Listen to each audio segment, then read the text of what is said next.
আল্লাহ পাক রব্বুল আলামিনের দুইটি নাম ইয়া হান্নান ইয়া মান্নান, এই দুইটি নামের কি পাওয়ার রয়েছে, কি শক্তি রয়েছে। এই দুইটি নামের আমল যদি আপনি পরিপূর্ণভাবে করতে পারেন, আল্লাহ পাক রব্বুল আলামিন চাওয়ার আগে আপনার প্রয়োজন মিটিয়ে দিবেন। কাবা শরীফের গেলাফেও এই নাম কিন্তু লেখা রয়েছে।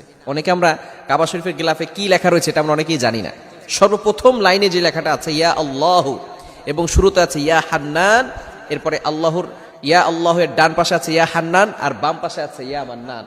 খুবই চমৎকার দুটি আল্লাহ তাআলার গুণবাচক নাম। মনে রাখবেন, আল্লাহ তাআলা পবিত্র কোরআনুল কারীমের ভিতরে নিজেই বলে দিয়েছেন, আল্লাহ পাক রব্বুল আলামিনের যে গুণবাচক নামগুলো রয়েছে, এই গুণবাচক নাম পড়ে যদি কোনো ব্যক্তি দোয়া করে, আল্লাহ পাক রব্বুল আলামিন তার দোয়াকে অ্যাকসেপ্ট করে নেন, কবুল করে নেন।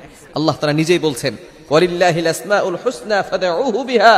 আল্লাহ পাক রব্বুল আলামিন তাদের দোয়াগুলো অ্যাকসেপ্ট করেন, কবুল করে নেন। এজন্য অবশ্যই আমরা সব সময় চেষ্টা করব আল্লাহ তাআলার এই গুণবাচক নাম পড়ে দোয়া করার জন্য। বিশেষ করে ইয়া হান্নান ইয়া মান্নান, আল্লাহ তাআলার এই দুইটি নাম, বিশেষ করে এই দুইটি নামের অর্থ হচ্ছে আল্লাহ তাআলা অধিক ক্ষমাশীল এবং অধিক দানশীল। আপনি যদি এই নামটি পড়তে পারেন, ইয়া হান্নান ইয়া মান্নান, অবশ্যই দোয়া করবেন, যখন দোয়া করার শুরুতে আপনি সর্বনিম্ন হলেও 3 বার এই দোয়াটি পড়বেন, ইয়া হান্নান ইয়া মান্নান। এই শব্দ দুটি আল্লাহ পাক রব্বুল আলামিনের গুণবাচক দুটি নাম যদি 3 বার পড়ে আল্লাহ তাআলার কাছে কোনো কিছু চান, অবশ্যই আল্লাহ তাআলা আপনাকে দান করবেন। খুবই পাওয়ারফুল এই দুটি নাম।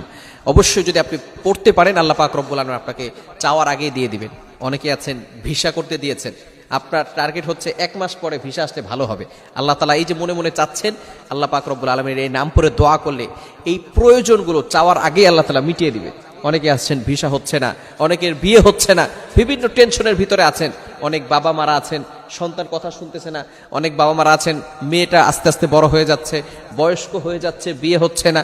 বিভিন্ন সমস্যায় আমরা জর্জরিত হয়ে আছি, অনেকে পেরেশানিত অবস্থায় আছি। আপনি যদি এই আমলগুলো করতে পারেন, অবশ্যই আল্লাহ পাক রব্বুল আলামিনের পক্ষ থেকে ভালো ফলাফল আসবে এবং আপনি চাওয়ার আগেই আপনার প্রয়োজনগুলো মিটাতে পারবেন। এজন্য আমরা বিশেষ করে তাহাজ্জুদের নামাজে এই আমলটি করার চেষ্টা করব।